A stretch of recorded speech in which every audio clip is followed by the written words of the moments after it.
The data is showing one dangerous sign. This one sign showed up before many crashes of the past. The crash of 1989, the crash of 2001, 2008, and even 2020. Any guesses what? It is the yield curve inversion. Whenever the US Treasury yield curve turns negative, we have seen a big stock market crash coming. We will explain later in the video as to what this means, but this curve remained inverted just like it was before the previous crashes. From the middle of 2022 to the end of 2024, and it is being said that this curve will lead to a crash in 2026. That is around 18 months after the inversion ended, as it has happened in the past as well. And to begin with 2026, the US bombed Venezuela and held their president captive and brought him to the US. Well, 2025 has not been easy for the investors either. We have seen the Russia-Ukraine conflict continuing for the fourth year. FII outflows at a record pace from the Indian market. Global growth slowdown, US tariffs getting increased to 50%, and despite every headwind, India and the US remain the most expensive market in the world. And the RBI, it has been pumping liquidity back into the system through a fresh plan to inject about $32 billion. The government also did their part in the form of taxes and GST rate cut. No income tax till 12 lakh rupees of income. On the surface, the policymakers are doing everything in their control to not let the business momentum falter. Lower inflation, low taxes, more liquidity. Before we go further in the video, at Incred Money, we do one activity each year. We call out the big risks early, not to scare you, but to prepare you. Last year, we flagged how risks can impact your portfolios, and many of those risks did materialize too. In this video, we break down the biggest financial risk waiting for Indian investors in 2026 and the chain reactions that can make or break your portfolio. More importantly, what you can do to safeguard yourself from such risks. We are going to tell you this, so stay tuned till the end. Let's dive in. The US yield curve differential is calculated by subtracting the 10-year US government treasury yield from the 3-month US government treasury yield. When the result of this calculation is negative, we say that the yield curve has inverted. Typically, a longer term bond yields more return than a bond for a shorter term. Why? Because there is more risk in the long term than in the short term. But when the market forces are willing to pay more for the short term than the long term, and this trend stays for a long time, then it indicates that they are factoring in more risk in the short term, which further means that they are predicting a slowdown, recession, or a crash. But you may be thinking this indicator cooled off in 2024, ending itself. So what's the point of worrying right now? Well, not really. As it has been seen in the previous crashes as well, the crashes take some time after the yield curve inversion gets over. You may have gotten worried, but there is good news too. We do not see a crash each time after this curve inversion takes place. This chart from JP Morgan will depict this. Yet, the odds of a crash may be quite low. By no means do we want to say that you should be liquidating your entire equity portfolio. Equities are for a long term, and only a limited exposure may suit you. So if you have any money exposed to equities which you may need in the short term or are exposed to, you may consider trimming your exposure after consulting your SEBI registered investment advisor. This is one of those risks that can hit everything at once, such as stocks, the rupee, and even gold. It happens when global interest rates suddenly jump. Let's break this down for you. When safe bonds start giving higher returns, big investors often churn money from stocks to bonds. That shift can lead to a cash out from the markets like India. RBI's own financial stability report has flagged that global markets remain volatile, especially core government bond market. High public debt and high valuations can amplify shocks. The new risk that emerges is the Japanese bond yield. Let's understand this. Earlier, a lot of global money ran a simple play called the yen carry trade. Borrow cheaply in Japan because rates were near zero, convert into dollars and park it in the higher yield assets like the US treasuries and other risk assets. But now, Japan has moved away from ultra-loose policy. Yields have climbed sharply to around 2%, and borrowing in yen is no longer free money. It's getting expensive. When that happens, investors start unwinding the trade. They sell overseas holding, buy back yen, and global liquidity tightens. Also, US debt is already at an all-time high, about $38 trillion. High debt with a high interest rate is making the situation riskier for the US Treasury bond investors. Everyone is celebrating India's inflation at 0.25%, the lowest in years. People hear this and believe that rates will fall, market will rally, but here's the catch. Ultra low inflation can be a hidden risk. Inflation is great when it falls due to better supply and higher productivity. But when it falls because the demand is soft, it signals something more worrying. Companies are struggling to raise prices. And if pricing power disappears, earnings growth becomes slow. Let's understand why CPI is looking too good. In India's CPI basket, food and beverages alone have a 46% weight in the index. So if food prices change, the headline CPI changes fast. In October 2025, headline CPI dropped to 0.25%, mainly because food inflation turned negative 5%. Let's understand how this will impact. Real GDP is volume growth. Nominal GDP is value and volume growth. And companies live in the nominal world. Revenues, salaries, profit, taxes are all nominal. So if growth is happening mainly in volume and prices don't rise, nominal growth stays weaker. And if nominal growth is weaker, earnings upgrade become harder.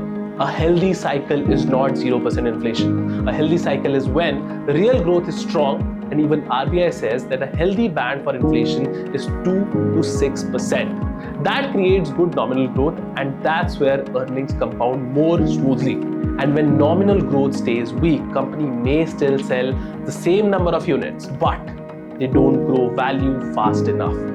That shows up directly in slower revenues growth and slower EPS growth, and markets start asking, if earnings are not compounding, how long can high valuation be sustained? So the real risk of ultra low inflation is not about the CPI print, it's the value growth ending slowing down and hitting earnings momentum, EPS growth, and eventually PE comfort. So the real question for 2026 is, will consumption genuinely pick up and bring back pricing power?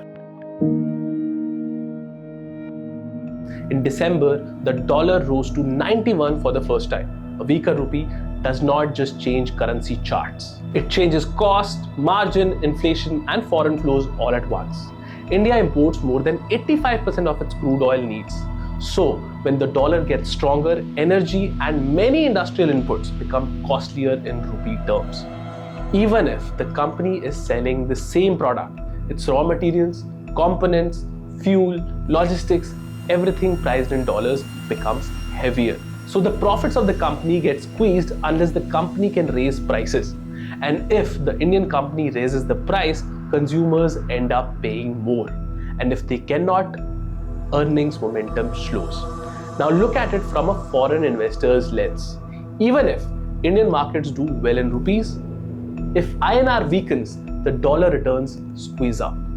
That affects how global money allocates and can amplify volatility. That means the dollar is a bigger risk over here.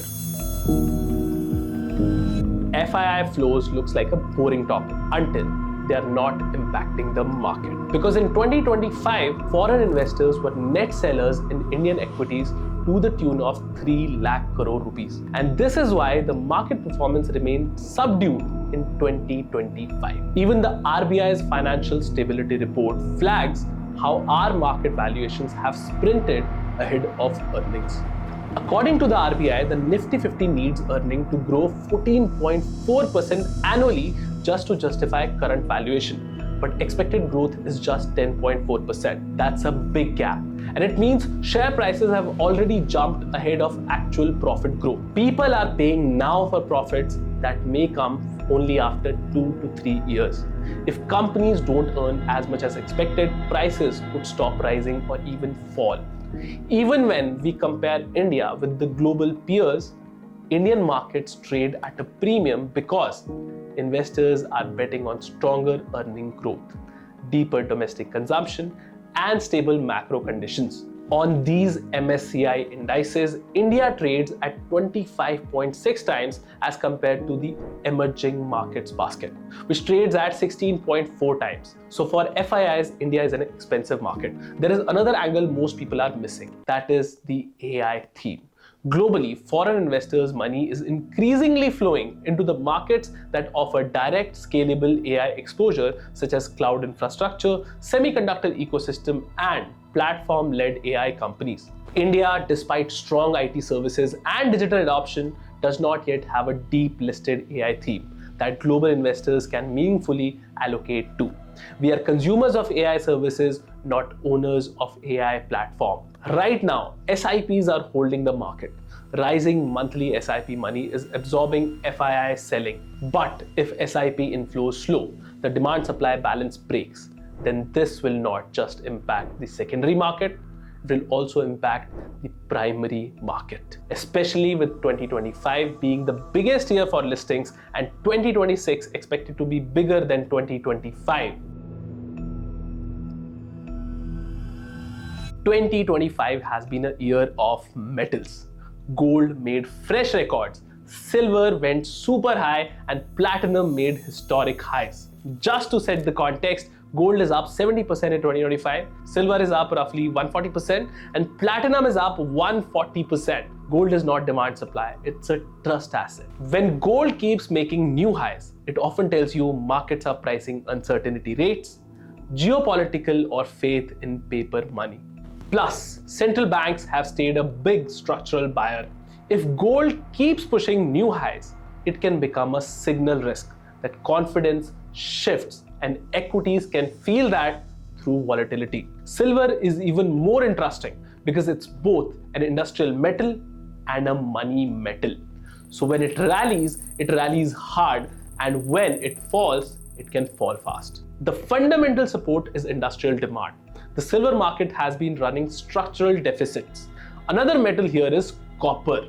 Copper is the backbone of industrial metal because it literally sits inside everything, like wires and power cables, motors and transformers, building construction, electronics, EVs, renewables, charging infra, and now even data centers. But recently, copper hit record highs of $13,000 per ton, driven by a mix of tight inventories, mine-side disruptions, and demand tailwinds from AI and data centers.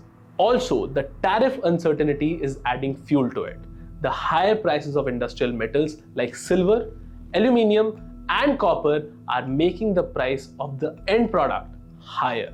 It feeds directly into the cost of the final products because these metals sits inside everything from wires and electronics to EVs, autos, and appliances. When input costs rise, companies either raise prices or take a margin hit. And if prices keep rising, it will also increase inflation. Another risk for 2026 is the world may grow slower and global business may go down. IMF expects global growth to slow from 3.3 in 2024 to 3.2 in 2025 and 3.1 in 2026. And when the world slows, trade slows too. Even the US market is at a much higher valuation now as compared to last 3 years. So the risk of correction will be there.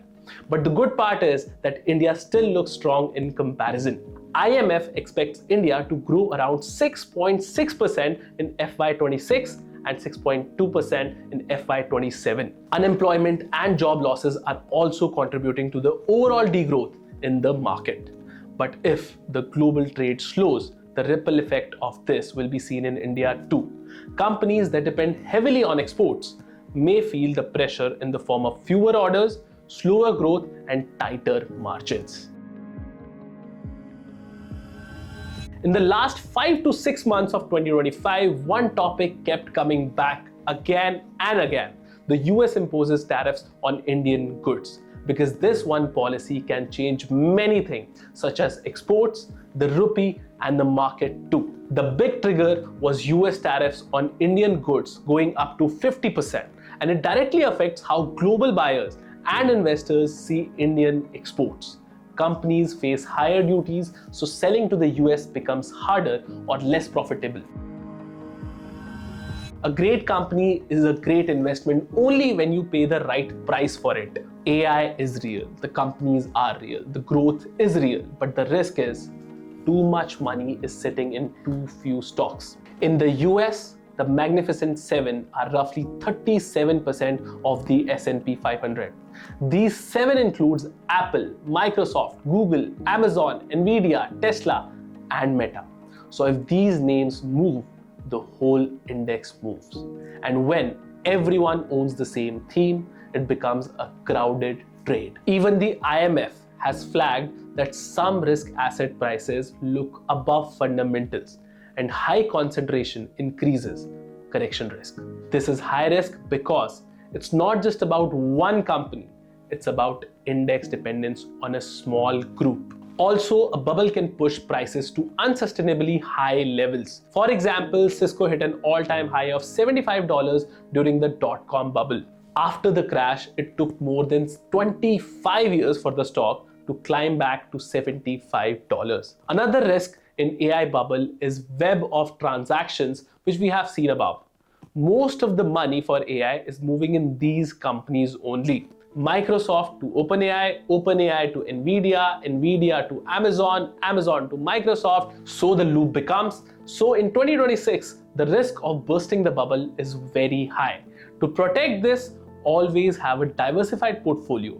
Don't have it concentrated too much in the AI. We have discussed the top risks and their impact, but still there are some events which cannot be predicted. Those events are known as black swan events risk. You cannot predict a black swan event. One of the recent examples of a black swan event is the US military operation in Venezuela. The United States launched strikes and captured Venezuelan president in an operation that shocked financial markets and geopolitical expectations.